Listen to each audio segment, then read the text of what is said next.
আসসালামু আলাইকুম। আয়কর রিটার্ন রিলেটেড নতুন আরেকটা ভিডিওতে আপনাদেরকে স্বাগত জানাচ্ছি। আমি সোহরাব, আপনারা দেখছেন সুমন সোহরাব।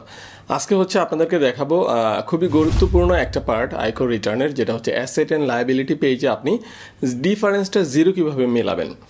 আপনি যেই পেশারই হন না কেন, আপনি চাকরিজীবী হন, ব্যবসায়ী হন, ফ্রিল্যান্সার হন, ইউটিউবার হন, বেকার হন, গৃহিণী হন, আপনি যেই পেশারই হন না কেন, আপনাকে কিন্তু অ্যাসেট অ্যান্ড লায়াবিলিটি পেজটা ঠিকঠাক মতো ফিল আপ করতে হবে। এবং ঠিকঠাক মতো ফিল আপ করতে পারলেই আপনার ডিফারেন্সটা জিরো আসবে, আদারওয়াইজ কিন্তু জিরো মিলাতে পারবেন না। তো এই পেজটা কীভাবে আপনি ডিফারেন্সটা জিরো মিলাবেন সেটা আজকের ভিডিওতে দেখিয়ে দিব। তো কিছু টেকনিক আছে, যে টেকনিকগুলো ফলো করলে আপনি জিরো মিলাতে পারবেন, আদারওয়াইজ কখনোই মিলাতে পারবেন না। কারণ আপনি যদি অ্যাজ ইউজুয়াল ফিল আপ করতে থাকেন, কখনোই জিরো মিলবে না। কেন মিলবে না? অ্যাসেট অ্যান্ড লায়াবিলিটি পেজে আপনার কিন্তু সোর্স অফ ফান্ডের সাথে আপনার হচ্ছে যেটা নেট ওয়েলথ বাড়ছে আর যেটা খরচ হয়েছে সেটার যোগফলটা মিলে যেতে হবে। সোর্স অফ ফান্ড যেটা আসবে আপনার লাস্ট অর্থ বছরে, সেটার সাথে মিল থাকতে হবে আপনার নেট ওয়েলথ যত বাড়লো প্লাস যত খরচ হলো, দুইটার যোগফল আপনার সোর্স অফ ফান্ডের সমান হতে হবে, তাহলেই ডিফারেন্সটা জিরো আসবে। তো এখন আপনি এক্স্যাক্টলি কত টাকা ইনকাম করছেন, যদি চাকরিজীবী হন সেটা তো আপনি বুঝতে পারবেন, কিন্তু আপনি কত টাকা খরচ করছেন সেটা কিন্তু এক্স্যাক্টলি আপনি মনে রাখতে পারবেন, লিখে রাখতে পারবেন না। এই কারণেই হচ্ছে ডিফারেন্সটা কখনোই আপনার জিরো আসবে না। আপনি কিভাবে জিরো মিলাবেন সেটাই ভিডিওতে দেখিয়ে দিচ্ছি।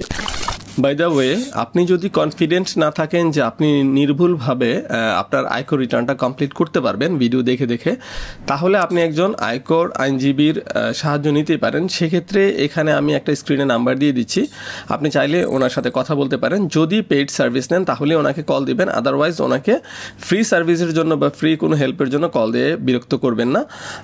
ফ্রি সার্ভিস তো আমি দিচ্ছি, সেক্ষেত্রে আমার ভিডিওটা দেখে সময় নিয়ে আপনি আপনারটা কমপ্লিট করতে পারবেন। চলুন কথা না বাড়াই, সরাসরি কম্পিউটার স্ক্রিনে যাই। কম্পিউটার স্ক্রিনে যেয়ে বাকি প্রসেসটা দেখে নেওয়া যাক।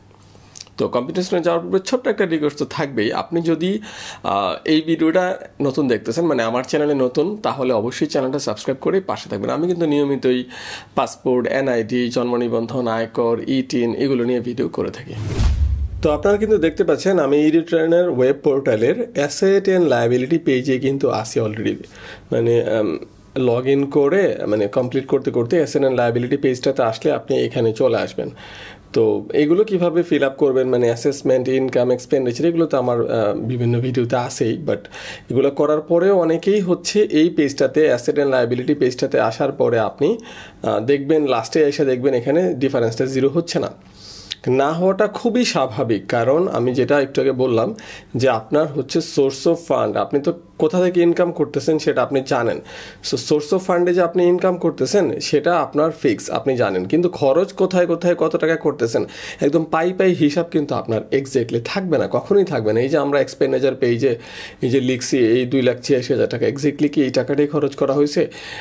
ইম্পসিবল, এটা হিসাব রাখা ইম্পসিবল। এক্সপেন্ডিচারটা কখনোই আপনি হিসাব পাই রাখতে পারবেন না, এই কারণেই এই ডিফারেন্সটা জিরো হবে না।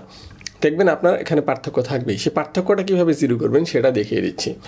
যদি এখানে পজিটিভ আসে, প্লাস আসে, তাহলে আপনি কি করবেন, দুইটা জায়গায় আপনি বাড়াইতে পারেন, বাড়াইলে কমে যাবে। লাইক আপনি এখানে তো বিভিন্ন জিনিসগুলো তো আপনি অলরেডি আমরা দেখাইছি, কি করবেন ওগুলো আমি কথা না বাড়াই। যেমন ক্যাশ ইন হ্যান্ড হাতে আপনার কত টাকা আছে, সেটা কিন্তু আপনার হাতে আপনার কত টাকা আছে সেটা কিন্তু কেউ জানবে না। হ্যাঁ, যেহেতু কেউ জানবে না, আপনি এখানে কমাইতে বাড়াইলে আয়কর ধরতে পারবে না, আয়কর বিভাগ। সো এখান থেকে আপনি কমাইতে বাড়াইতে পারেন। ফর এক্সাম্পল আমি যদি বলি, এখানে ধরুন আমাদের এখানে কত আছে ক্যাশ ইন হ্যান্ডে, এই যে 2,08,141 টাকা। ফর এক্সাম্পল 8,000 টাকা আমি কমাই দিলাম, দেখেন ডিফারেন্স 8,000 চলে আসছে। তো যদি এরকম হয় আপনার কখনো এখানে ডিফারেন্স থাকে একটা অ্যামাউন্ট, লাইক আমি যদি এরকম জিরোই দিয়ে দিলাম, ফর এক্সাম্পল আমি জিরোই দিলাম, তাহলে দেখুন আমাদের ডিফারেন্স চলে আসছে এরকম। তো আপনি কি করবেন, আপনি ফিল আপ করার সময় ক্যাশ ইন হ্যান্ডটা খালি রাখবেন।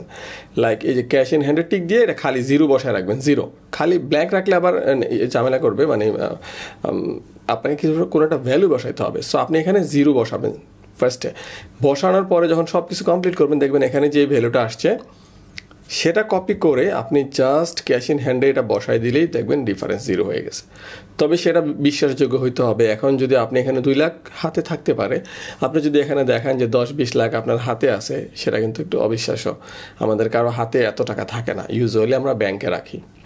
সেক্ষেত্রে ব্যাংকে দেখালে কিন্তু ব্যাংকে অ্যাকাউন্টে আদৌ থাকা লাগবে, কারণ ব্যাংক অ্যাকাউন্ট কিন্তু ট্র্যাক করতে পারবেন ওনারা, হ্যাঁ, বাট হাতেটা ট্র্যাক করতে পারবে না, ব্যাংক অ্যাকাউন্ট ট্র্যাক করতে পারবে। সেক্ষেত্রে আরেকটা অপশন আছে। ফর এক্সাম্পল, আমি এখানে 1 লাখ কমাই দিলাম, তাহলে 1 লাখ এখানে বেশি দেখাচ্ছে।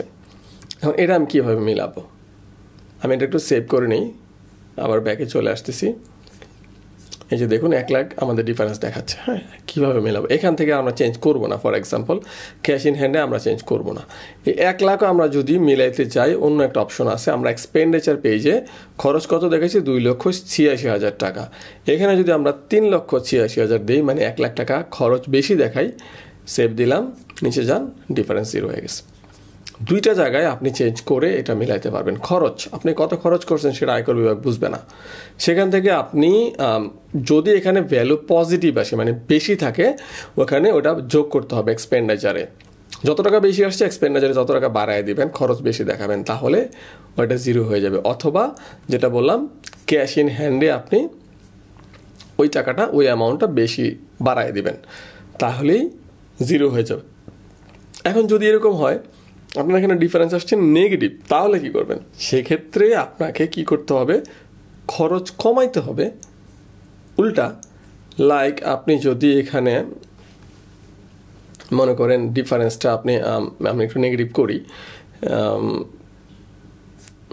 লাইক নেগেটিভ কখন হবে? আমার 2,80,000 21,80,000 টাকা এখানে আমার সোর্স অফ ফান্ড, আর আমার আউটফ্লো হচ্ছে 21,80,000। কীভাবে হয়েছে? 17,94,000 প্লাস 3,86,000 খরচ, এই দুইটা মিলেই তো হচ্ছে 17,94,000। আমি যদি এখন খরচ মনে করেন আমি 4,86,000 বাড়াই দিলাম, মানে আরও 1 লাখ খরচ বাড়াইলাম, দেখেন আমার নেগেটিভ হয়ে যাবে। এখানে দেখছেন নেগেটিভ হয়ে গেছে। তখন কি করতে হবে? হয় আইদার আপনার খরচ 1 লাখ কমাইতে হবে, অথবা আপনি ক্যাশ ইন হ্যান্ডে 1 লাখ কমাইতে হবে। লাইক এখানে ক্যাশ ইন হ্যান্ডে 1,08,000 টাকা রাখছি না, শুধু 8,141 টাকা রাখলাম ক্যাশ ইন হ্যান্ড। আমার হাতে মাত্র 8,141 টাকা আছে। এটা হইতেই পারে, হাতে তো আমরা সবসময় টাকা থাকে না, ব্যাংকে থাকে। সো দেখেন ডিফারেন্সটা 0 হয়ে গেছে। সো সহজ কথায় একদম, যদি ভ্যালু নেগেটিভ থাকে আপনি এখান থেকে ক্যাশ ইন হ্যান্ড থেকে কমাবেন অথবা খরচ থেকে কমাবেন। আর ভ্যালু যদি এখানে পজিটিভ থাকে ডিফারেন্সটা, ক্যাশ ইন হ্যান্ডে আপনি বাড়াবেন, এখানে বাড়াবেন, ওইটা যোগ করে দেবেন, অথবা আপনি এক্সপেন্ডিচার এটা যোগ করে দেবেন, তাহলেই দেখবেন ডিফারেন্সটা 0 হয়ে গেছে। এই হচ্ছে অ্যাকচুয়ালি ডিফারেন্সটা 0 করানোর সহজ একটা নিনজা টেকনিক। এছাড়া আপনি যেটা বললাম ফার্স্টে, আপনি কখনোই একুরেটলি যতই বসান না কেন ডিফারেন্স 0 আসবে না। কেন আসবে না? ওই যে আপনি কত টাকা খরচ করছেন ভাই, এটা তো পাই আপনি লিখা রাখেন নাই, কখনোই মিলাইতে পারবেন না।